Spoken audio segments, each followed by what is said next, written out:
Magandang araw mga minamahal naming mga magulang.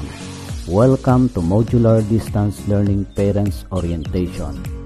Sa bidyong ito ay malalaman natin kung paano isasagawa ang Modular Distance Learning. Our agenda: Modular Distance Learning Dry Run, 5Ps o 5 gawain sa Modular Distance Learning, Modular Class Program, Individual Learners Progress Report, gabay ng magulang sa paggamit ng modules at worksheets, at Pupils Query Sheet.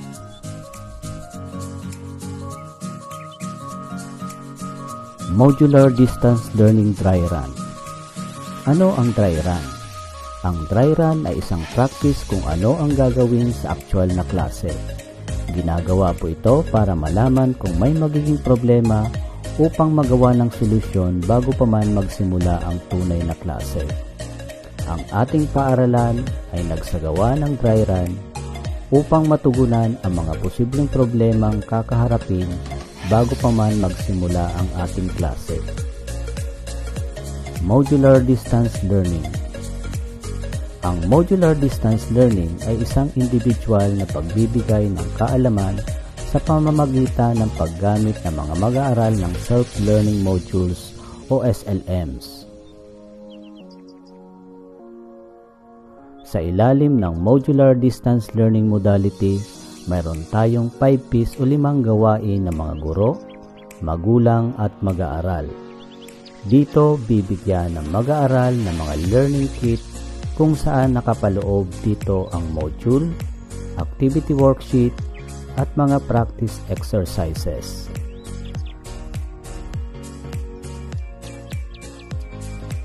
Narito ang 5 gawain ng mga guro, mga magulang at mag-aaral sa ilalim ng Modular Distance Learning.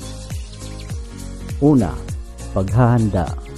Kailangang ihanda ng mga guro ang mga aklat, activity sheets, study guide sheets at Pupils Query Sheet bilang parte ng self-learning module ng mga mag-aaral. Pangalawa, pagtungo. Magtutungo ang mga magulang, guardian o kahit sinong parte ng pamilya na may edad 21 hanggang 59 taong gulang upang kunin ang printed learning material sa paaralan sa gabay ng gurong tagapagpayo sa oras at araw na itinakda.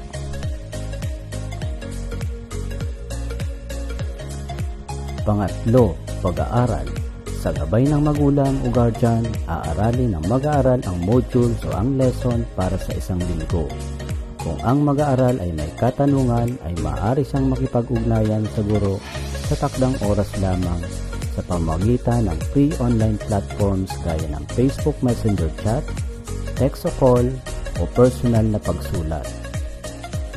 Pang-apat, pagbabalik. Ibabalik ng mga magulang ayon sa nakatakdang oras na itinalaga ng guro o ng paaralan dala ang mga sinagutang printed learning materials ng bata. Kasabay nito ang pagkuha ng mga module para sa susunod na linggo.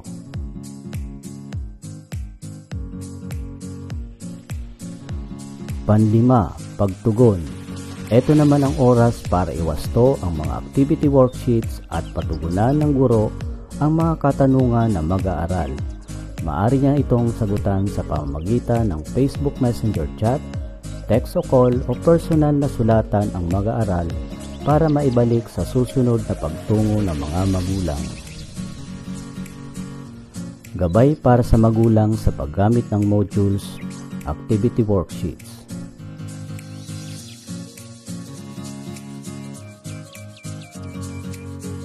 Una, pagpasok at pag-aaral ng mga bata.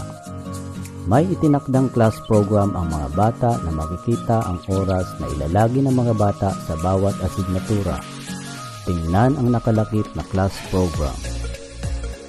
Pangalawa, mga kagamitan sa paggawa ng portfolio. Kailangan ng isang long white folder. Disenyo ng pabalat ayon sa tagapayo para sa sisigla ng activity worksheets at iba pang output ng inyong mga anak sa loob ng isang linggo.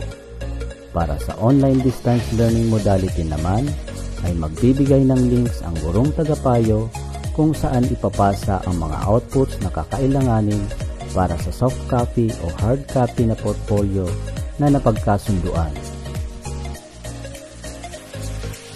Pangatlo, pagsubaybay ng magulang, guardian o nakakatandang kapatid o kasama sa bahay. Bawat asignaturang natapos ng bata sa itinaktang oras ay may kasamang mga activity worksheets, practice exercises na sasagutan pagkatapos ng aralin. Alamin kung natapos na ng bata ang pinagawang activity o practice exercises. Tingnan ang individual learner's progress report at lagyan ng check ang column ng completed o not completed at maglagda sa katabi nito na patunay na natapos ng gawin ng inyong anak. At tandaan, hindi sa loob ng module sasagot ang mga bata. May itinakdang worksheet para doon gagawa ng activity at practice exercises. Ito ang halimbawa ng individual learner's progress report.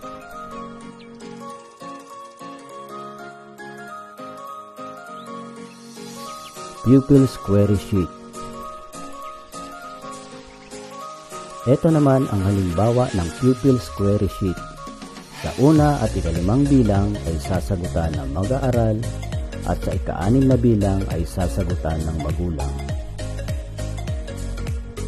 Sa unang bilang, isusulat ng mag-aaral ang isa at higit pang mga bagay na natutunan niya sa loob ng isang linggo.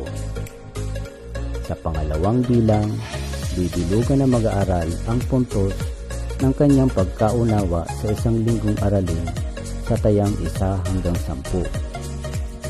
Sa pangatlong bilang ay isusulat niya ang kanyang mga gagawin para mapabuti pa ang pagkaunawa niya sa kanyang aralin.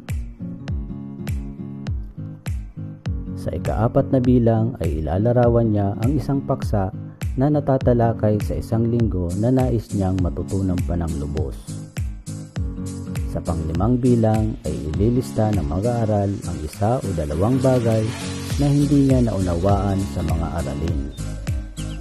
At sa pang-6 na bilang ay susulat ng mga magulang ang katanungan para sa mga guro na may kinalaman sa pag-aaral ng kanyang anak sa loob ng 1 linggo. Maraming salamat sa iyong pakikiisa.